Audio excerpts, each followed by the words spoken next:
First India news Uttarakhand विधानसभा चुनाव में ground zero पर कवरेज कर रहा है। इस दौरान उत्तराखंड रेजिडेंट एडिटर पवन लालचंद ने मुख्यमंत्री पुष्कर सिंह धामी से खास बातचीत की। आप भी सुनिए। उत्तराखंड में इस वक्त चुनावी माहौल पूरे शबाब पर है और कुछ ही घंटों का अब चुनाव प्रचार बचा है। अपने स्तर पर भाजपा और कांग्रेस ने ताकत झोंक रखी है। हमारे साथ उत्तराखंड के युवा मुख्यमंत्री पुष्कर सिंह धामी हैं। हम खटीमा पहुंचे हैं उनसे मिलने के लिए, हालात का जायजा लेने के लिए। मुख्यमंत्री जी, किस तरह का रिस्पॉन्स आपको मिल रहा है? युवाओं में किस तरह का माहौल बन रहा है? क्या आप पा रहे, क्योंकि अब तो कुछ घंटों का एक तरह से कैंपेन बचा हुआ। प्रधानमंत्री मोदी लगातार उत्तराखंड आ रहे हैं। देखिए, पूरे प्रदेश के अंदर मैं जा रहा हूँ और सुबह शाम में लोकल स्तर पर भी मिल रहा हूँ एक दो दिन से। तो पूरे प्रदेश के अंदर एक तरफा माहौल है। लोग जो है ऐसी सरकार यहाँ चाहते हैं जो मोदी जी की सरकार के साथ चले, और उत्तराखंड की सरकार और दिल्ली की सरकार, दोनों सरकार मिलकर जिस तरह से पिछले 5 सालों में काम हुआ है, उसी प्रकार से लोग फिर से सरकार चाहते हैं। डबल इंजन की सरकार चाहते हैं। और हमने अब की बार नारा दिया है, अब की बार 60 पार। तो उत्तराखंड की देवतुल्य जनता, जिस प्रकार से मैं पूरे प्रदेश के अंदर गया हूँ, लोगों का एक मैंने आकर्षण देखा है, लोगों का आशीर्वाद देखा है, माताओं बहनों की उपस्थिति देखी है, मैं दावे के साथ कह सकता हूँ, मैं आश्वस्त हूँ कि अब की बार 60 पार का जो हमारा नारा है वो उत्तराखंड देवतुल्य जनता के आशीर्वाद से पूरा होगा। अब आपने कहा अब की बार 60 पार का, युवाओं में किस तरह का रिस्पांस आ रहा है? क्योंकि बीजेपी ने आपको जब मुख्यमंत्री बनाया तो बीजेपी का फोकस था कि यूथ को कनेक्ट किया जाए, एक बड़ा वोटर तबका युवाओं का, तो उसमें किस तरह का रिस्पांस देख रहे हैं? पूरे प्रदेश में युवा हो या महिला हो, सभी में सभी का समर्थन मिल रहा है। और हमने पिछली बार 24,000 पदों पर तुरंत नियुक्ति की प्रक्रिया भी शुरू करी थी। स्वरोजगार के कार्यक्रम भी शुरू किए थे। मुख्यमंत्री स्वरोजगार योजना के लिए कैंप भी लगाए थे, जगह जगह मेले लगाए थे। SLBC की लगातार हमने समीक्षा बैठकें करी थी। और अब की बार हमने जो अपना संकल्प पत्र दिया है उसमें भी हमने कहा है कि हम पहले ही सीधे ही जो भर्तियाँ रह गई हैं उनको तत्काल भरेंगे। 50,000 लोगों को, नौजवानों को रोजगार देंगे। इसके साथ साथ जो हमारी मातृशक्ति है उनके लिए 1 साल में 3 गैस के सिलेंडर हम मुफ्त में देंगे उनको भरे हुए। इसी प्रकार से जो हमारी बहनें गर्भवती होंगी उनके लिए अनुदान के रूप में उनको 40,000 रुपये की धनराशि देंगे।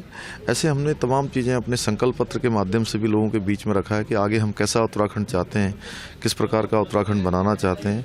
और 2025 में जब हमारे राज्य का स्थापना दिवस हो रहा होगा तो उस समय तक हमारा राज्य हिंदुस्तान के श्रेष्ठ राज्यों में से एक राज्य हो, उसका भी एक रोड मैप हमने बनाया हुआ है। उसके आधार पर भी हम काम कर रहे हैं। जब आपने मुख्यमंत्री बने उसके बाद आपने भर्तियां काफ़ी खोली, विज्ञप्ति निकली, लेकिन वो भर्तियां पूरी नहीं हो पाई। अब फिर बीजेपी ने अपने संकल्प पत्र में, मैनिफेस्टो में कहा कि हम 24,000 भर्तियां तत्काल देंगे, 50,000 भर्तियां हम सरकारी नौकरियां करेंगे। कांग्रेस कहती है साहब हम तो 4 लाख नौकरियां दे रहे हैं। बीजेपी ने तो वादा 2017 में भी किया था, वही वादा अब रिपीट फिर कर दिया 2022 में। नहीं, देखिए ऐसा नहीं है। और कुछ व्यवहारिक कठिनाइयाँ हैं। जितने पद उस समय खाली थे उन सभी पदों पर हमने भर्ती की प्रक्रिया शुरू कर दी है और वो प्रक्रिया चल रही है। और जो हमने अभी 50,000 पदों के बारे में कहा है वो पद हमने सभी विभागों का एक पूरी तरह से आकलन किया है और आकलन करने के बाद ही हमने आपको अपने संकल्प पत्र में उसको डाला है। जहाँ तक कांग्रेस की बात है, कांग्रेस का घोषणा पत्र केवल हवाई है। और उसमें देखिए 4 धाम, देखिए उनके 4 धाम हैं, उनकी पार्टी के अंदर 4 धाम हैं। सोनिया गांधी एक धाम है, राहुल गांधी दूसरे धाम है, प्रियंका गांधी तीसरी धाम है, और जो है हमारे रावत वडारा उनके दामाद सोनिया जी के और प्रियंका जी के जो पतिदेव हैं वो चौथे धाम हैं। और इस प्रकार से कांग्रेस में जो भी काम करता है उनको ये 4 धाम दिखाई देते हैं। उत्तराखंड के 4 धामों के लिए तो माननीय मोदी जी काम कर रहे हैं, भाजपा काम कर रही है। लेकिन जिस तरह से कांग्रेस ने कहा साहब हमने जब 500 रुपए के अंदर सिलेंडर की बात की तो बीजेपी को भी याद आया कि वो 3 सिलेंडर फ्री दे रहे, तो वो हमें कॉपी कर रहे हैं, हमारे पीछे पीछे चल रहे हैं। नहीं, हमको कॉपी वो कर रहे हैं, हम उनको कहीं कॉपी नहीं कर रहे हैं। उनको देखिए, वो कभी भी धर्म पर विश्वास नहीं करते थे। अब राहुल गांधी को भी आरती करने आ रहे हैं, अच्छी बात है, कुछ आरती तो कर रहे हैं। वो मंदिरों में जा रहे हैं, कर्म नहीं करते थे, आज वो कर्म करने पर मजबूर है। क्योंकि मोदी जी के बनने के बाद देश में एक कार्य संस्कृति आई है, एक कार्य व्यवहार आया है, सभी को अब करना पड़ रहा है।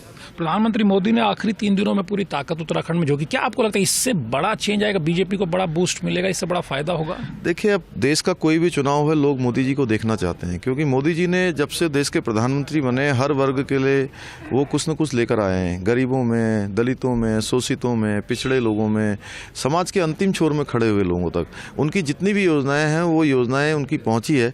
इसलिए कोई भी चुनाव होता है, चाहे छोटा चुनाव हो, बड़ा चुनाव हो, मोदी जी के बिना नहीं हो सकता है। और दूसरी बात यह है कि उत्तराखंड की जनता उन पर बहुत भरोसा करती है और उत्तराखंड से उनका लगाव भी है, इसलिए वो उत्तराखंड की जनता के बीच में आ रहे हैं। तो मैं समझता हूँ कि निश्चित रूप से उत्तराखंड की जनता जैसा वो कहते हैं हर बार वैसे ही चलते हैं लोग। एक सवाल और, हरीश रावत जी कहते हैं धामी जी युवा हैं तो हम भी युवा हैं और किसी भाजपा के युवा से हम पीछे नहीं है।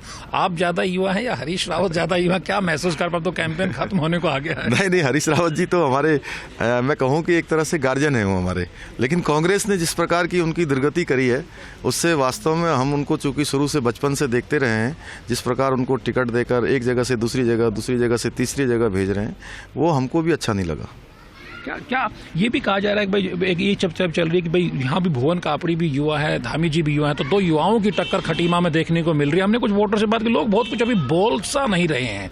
तो क्या यहाँ की लड़ाई को, खटीमा की लड़ाई को लेकर क्या कह रहे हैं? क्योंकि आपने प्रदेश में माहौल बनाया, यहाँ कैसे देख रहे हैं? नहीं, यहाँ कोई दिक्कत नहीं है। यहाँ तो मैं जब यहाँ लोग मुझे जानते नहीं थे, पहचानते नहीं थे, मैं नया था, तब भी मुझे लगातार यहाँ मौका दिया है। और इस बार का खटीमा का चुनाव मैंने कहा है कि मैं नहीं खड़ा हूँ, यहाँ खटीमा की जनता खड़ी है। इस बार खटीमा जीतने वाला है। लोग कहते हैं, आखिरी सवाल, लोग कहते हैं कि भाई बीजेपी ने अब की बार 60 पार का नारा दिया, जबकि उत्तराखंड के 4 चुनाव में तो बारी बारी भागीदारी कांग्रेस बीजेपी की सत्ता में रही है। ये कितनी बड़ी एंटी इनकम्बेंसी की चुनौती कितनी आपके लिए है, सरकार के लिए, पार्टी के लिए, जो विधायकों की स्थानीय स्तर पर जो चुनौती, उसको कितना बड़ा चुनौती मानते हैं? उत्तराखंड की जनता हमारे भाव को जानती है कि हमारे भाव में क्या है, हम उत्तराखंड को कैसे आगे ले जाना चाहते हैं, उत्तराखंड राज्य के लिए कैसा करना चाहते हैं, 1 करोड़ 25 लाख भाई बहनों के लिए हमारा क्या समर्पण है। और दूसरी बात यह है कि मोदी जी के बनने के बाद देश में सारे समीकरण बदले हैं, सारे इतिहास बदले हैं। आसाम में कभी सरकार नहीं बनती थी, 2-2 बार सरकार बनी है। हरियाणा में कभी सरकार नहीं बनती थी, वहाँ भी 2-2 बार सरकार बनी है। उत्तर प्रदेश में 1991 के बाद 2017 में सरकार बनी और इस बार फिर से वहाँ सरकार बनने जा रही है। इसी प्रकार से उत्तराखंड में भी दोबारा सरकार बननी है और ये मिथक पहले ही टूट चुका है। पहले यहाँ होता यह था कि जिसकी सरकार होती थी उसके सांसद नहीं होते थे। इस बार आपने देखा होगा यहाँ भाजपा की ही सांसद हैं और भाजपा की ही सरकार है। आखिरी छोटा सा सवाल और, 4 महीने के कार्यकाल में आपने एक मैसेज देने की कोशिश की कि आप पे एक मुख्यमंत्री मटेरियल है, जो अनएक्सपेक्टेडली लोगों को लगा कि भाई धामी जी इस तरह से कैसे कर सकते। पूरा सकारात्मक माहौल आपने बनाने की बात की, पुराने गड्ढों को भरने की बात की।